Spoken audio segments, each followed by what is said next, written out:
Selamat pagi, salam Bapak Ibu Saudara yang dicintai Tuhan, para murid-murid Tuhan di rumah masing-masing.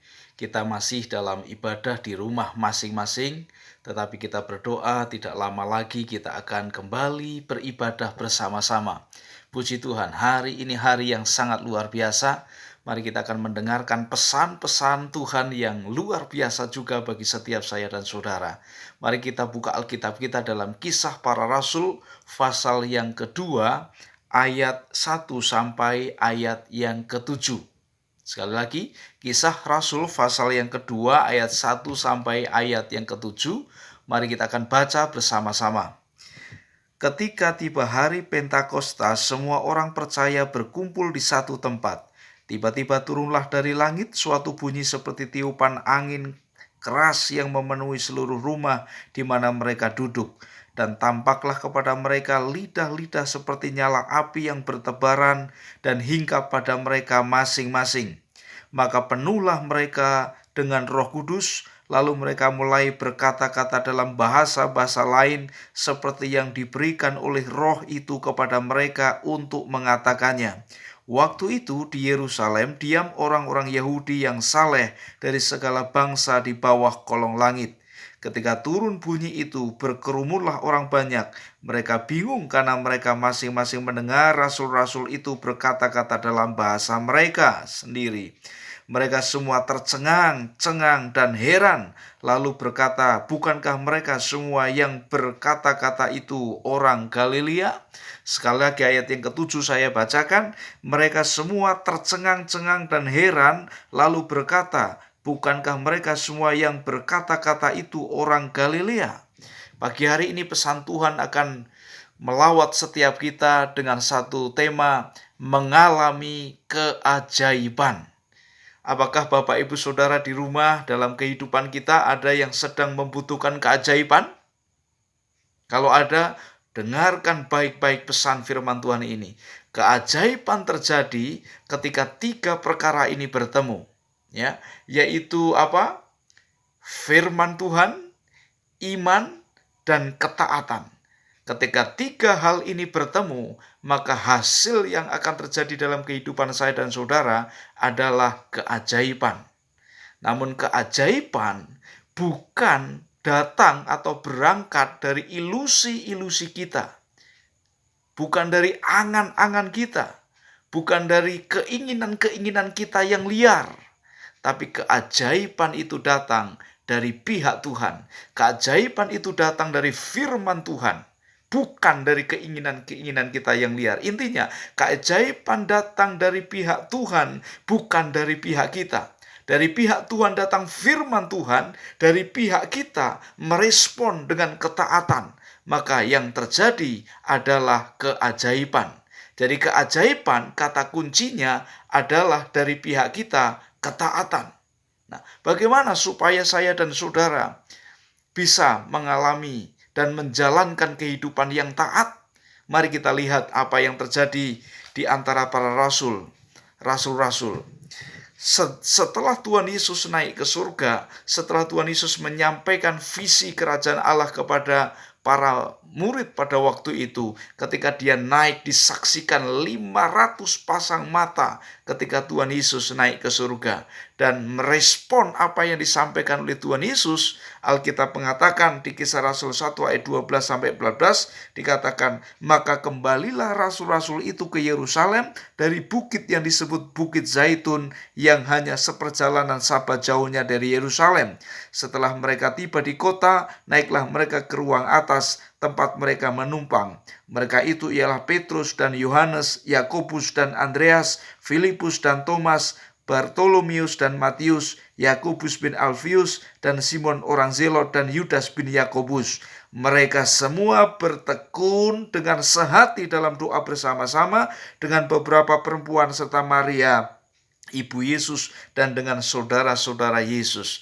Jadi tatkala para rasul, para murid pada waktu itu mendengar visi kerajaan Allah, mendengar firman yang disampaikan oleh Tuhan Yesus kepada mereka sementara Tuhan naik ke surga, apa yang mereka lakukan? Mereka respon dengan ketaatan karena Tuhan Yesus mengatakan, "Tunggu sampai Dia mengirim Roh Kudus, dia mencurahkan Roh Kudus. Dan apa yang terjadi? Mereka menanti-nanti selama 10 hari di loteng Yerusalem. Mereka berdoa, mereka taat, melakukan apa yang dipesankan oleh Tuhan Yesus. Sekali lagi, keajaiban dalam kehidupan saya dan saudara bisa kita alami ketika dari pihak kita merespon firman Tuhan dengan ketaatan. Bagaimana supaya kita bisa taat? Pasti semua orang mau taat, semua orang menginginkan ketaatan. Seperti dari apa yang kita dengar dari minggu yang lalu, tatkala Roh Kudus dicurahkan, tatkala Roh Kudus memenuhi hidup saya dan saudara, maka kita memiliki hati yang baru, hati durhaka, hati memberontak, disunat dan diganti dalam kehidupan kita hati yang taat, hati yang mengasihi Tuhan. Keajaiban kata kuncinya taat. Bagaimana supaya kita taat? Yang pertama, kita bisa taat kalau saya dan saudara menangkap visi Allah.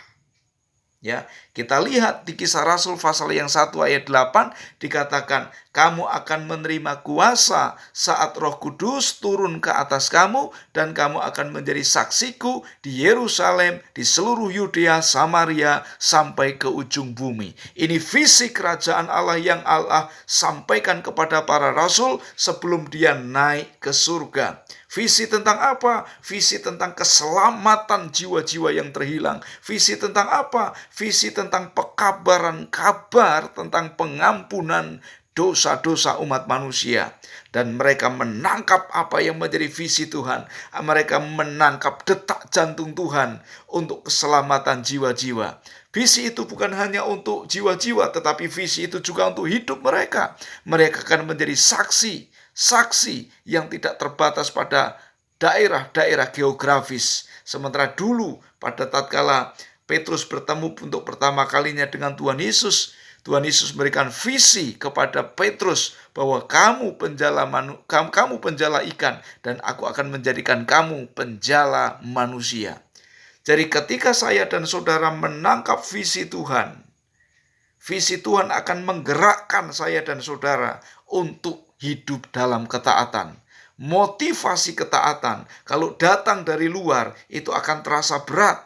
Itu hukum yang ditulis di loh batu. Tetapi ketika ketaatan dimotivasi dari dalam, dari firman yang tertulis di loh hati saya dan saudara, kita menangkap visi Allah, maka saya dan saudara akan digerakkan oleh Roh Kudus, oleh keinginan yang kuat dalam diri kita untuk berjalan di dalam ketaatan. Tanpa visi tidak ada ketaatan. Alkitab mengatakan there is no vision, the people of perish. Ketika seseorang tidak memiliki visi, maka hidupnya akan liar.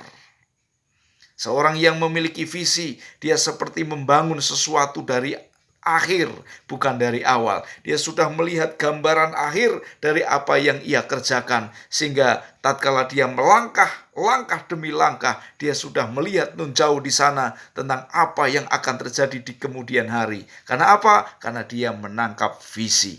Dan visi di sini bukan visi ilusi pribadi, angan-angan pribadi para rasul, tetapi visi inilah visi Allah. Itu yang pertama. Ya, bagaimana kita bisa taat? Kita bisa taat kalau kita menangkap visi. Lalu yang kedua, bagaimana saya dan saudara bisa taat? Kita lihat Kisah Rasul pasal yang kedua, ayat yang pertama. Di situ dikatakan apa? Ketika tiba hari Pentakosta, semua orang percaya berkumpul di satu tempat. Ya, hal yang kedua yang akan membuat saya dan saudara hidup dalam ketaatan, dan ketaatan akan melahirkan keajaiban dalam diri kita, adalah percaya. Sekali lagi, percaya. Kenapa dikatakan di sini semua orang percaya berkumpul di satu tempat? Pada waktu Tuhan Yesus naik ke surga, mi'rajnya Tuhan Yesus ke surga, disaksikan 500 pasang mata, disaksikan oleh 500 orang. Jadi kenaikan Tuhan Yesus ke surga bukan dongeng, bukan hayalan, tetapi sebuah fakta sejarah yang direkam di dalam kitab suci dan saksinya ada. 500 orang menyaksikan kenaikan Tuhan Yesus ke surga, 500 orang mendengar pesan tentang akan dikaruniakannya Roh Kudus, 500 orang mendengar tentang berita amanat agung bahwa semua orang percaya pergi memberitakan Injil, yang percaya dibaptis dalam nama Bapa, Anak, dan Roh Kudus. 500 orang percaya, 500 orang mendengar apa yang dikatakan oleh Tuhan Yesus. Tetapi apakah yang menanti-nantikan adalah 500 orang itu? Rupanya tidak. Kalau kita lihat di Kisah Rasul pasal yang pertama ayat yang ke-15, di situ dikatakan, pada hari-hari itu berdirilah Petrus di tengah-tengah saudara-saudara yang sedang berkumpul itu, kira-kira 120 orang banyaknya. Jadi yang mendengar firman 500 orang, tapi yang kemudian taat menanti-nantikan di loteng Yerusalem dengan bertekun berdoa bersama-sama hanya 120 orang. Maka di Kisah Rasul pasal yang kedua di situ semua orang percaya. Siapa semua orang percaya ini? Yaitu mereka yang percaya, yang menangkap firman Tuhan. Bukan 500 orang semua, tetapi hanya 120 orang.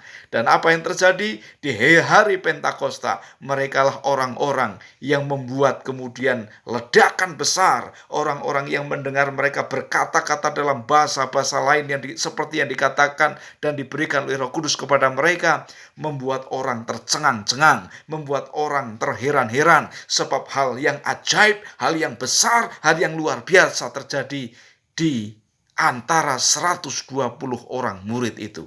Jadi yang percaya, sekali lagi, 120 orang murid. Jadi yang kedua, apa yang membuat kita akan mengalami keajaiban adalah percaya. Percaya ini yang akan membuat saya dan saudara taat.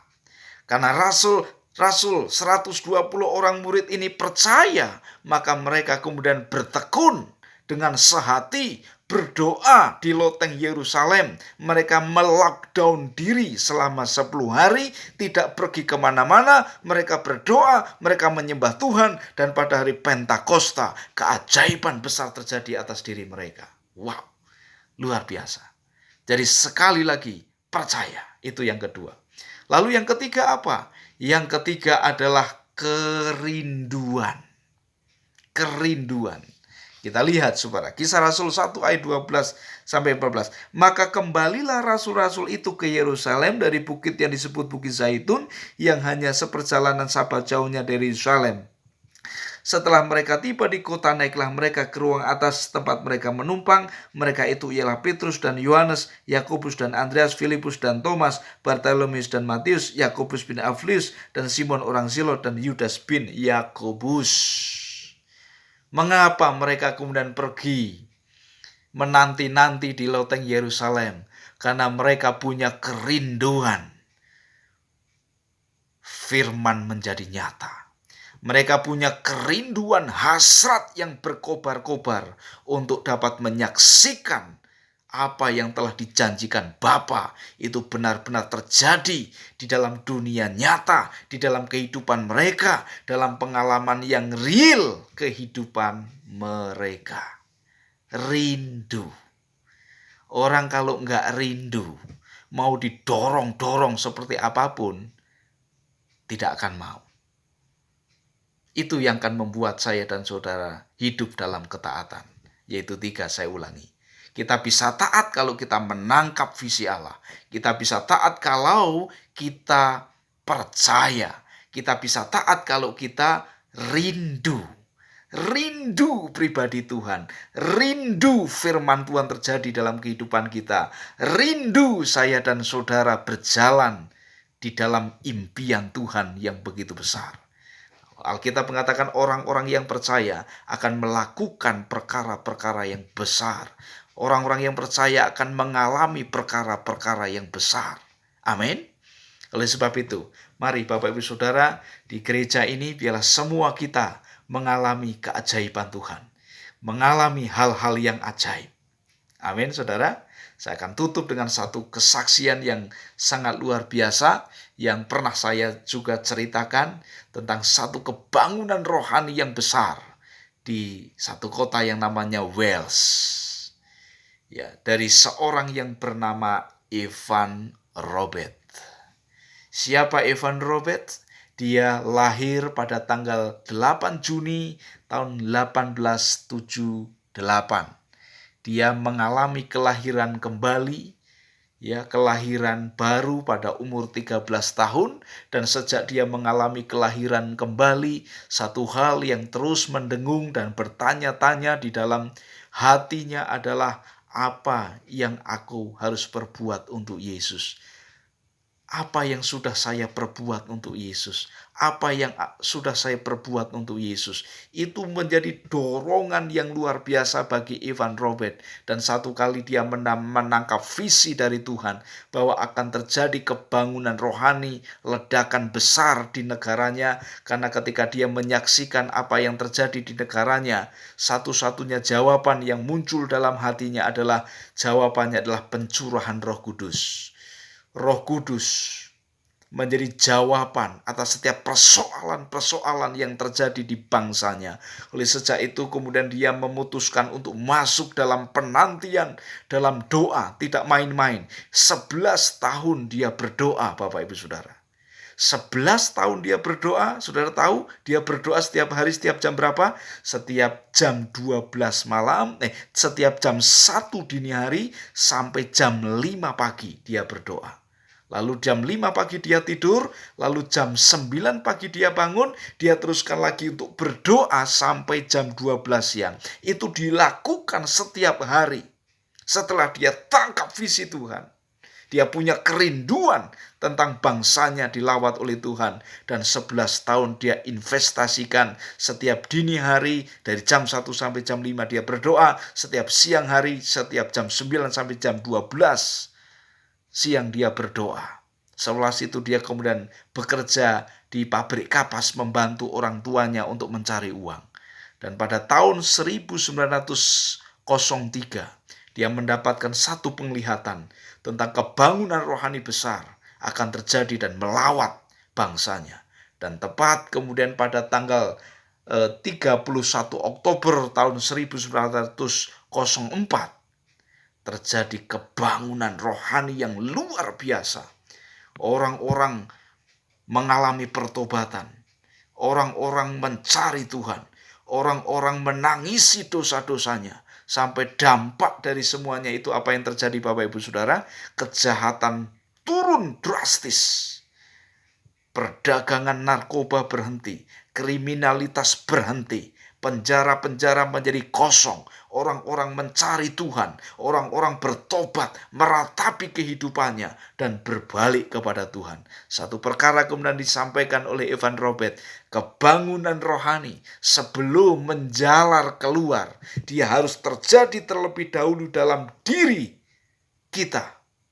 Dalam diri kita terjadi kebangunan rohani, maka kemudian kebangunan rohani itu akan menjalar keluar. Apa yang terjadi? Pengalaman sejarah modern tentang sejarah awal mula gerakan Pentakosta juga lahir dari sebuah kerinduan yang begitu dalam. Lahir dari sebuah hati yang menangkap visi Allah. Lahir dari kehidupan yang percaya bahwa firman itu ya dan amin. Seorang suster yang namanya Agnes Osman ketika membaca Kisah Para Rasul, dia merindukan apa yang terjadi pada para murid, tentang mujizat-mujizat, tentang karunia-karunia roh, tentang baptisan Roh Kudus. Itu menjadi nyata kembali terjadi di zamannya, sebab pada zaman itu hampir seluruh dunia mengalami kesuaman dan kekeringan rohani. Berabad-abad lamanya. Dari kerinduan itulah kemudian orang-orang kemudian menanti-nantikan Tuhan. Dan apa yang terjadi, saudaraku? Buahnya sampai hari ini. Buahnya kebangunan rohani itu sampai hari ini. Ketika Roh Kudus melawat seseorang, ketika Roh Kudus dicurahkan ke dalam kehidupan seseorang, kepada kota kita, kepada keluarga kita, kepada bangsa kita, maka hal yang terjadi adalah keajaiban. Hal yang terjadi adalah kebangunan rohani. Oh, haleluya. Dan keajaiban itu terjadi di kota Wales. Keajaiban itu terjadi di Azusa Street. Keajaiban itu terjadi sampai hari ini. Wow, luar biasa. Sekali lagi, apakah Bapak Ibu Saudara merindukan keajaiban? Saudara perlu keajaiban? Keajaiban dalam rumah tangga saudara, keajaiban dalam ekonomi saudara, keajaiban dalam iman saudara, keajaiban dalam hidup pengiringan kita dengan Tuhan, keajaiban dalam bisnis saudara. Perhatikan baik. 3 hal ini. Tangkap visi Tuhan. Percaya dengan firman Tuhan. Dan nantikan, lakukan dengan rindu. Maka ketiga hal ini akan mendatangkan ketaatan dalam hidup kita. Dan ketaatan bertemu dengan firman Tuhan. Maka yang terjadi keajaiban. Haleluya. Tuhan Yesus memberkati setiap saya dan saudara. Dan biarlah keajaiban terjadi saat ini dan esok dan seterusnya dalam setiap hidup kita. Tuhan memberkati. Good faith, good economy. Good faith, good family. Good faith, good inspiration. Amin.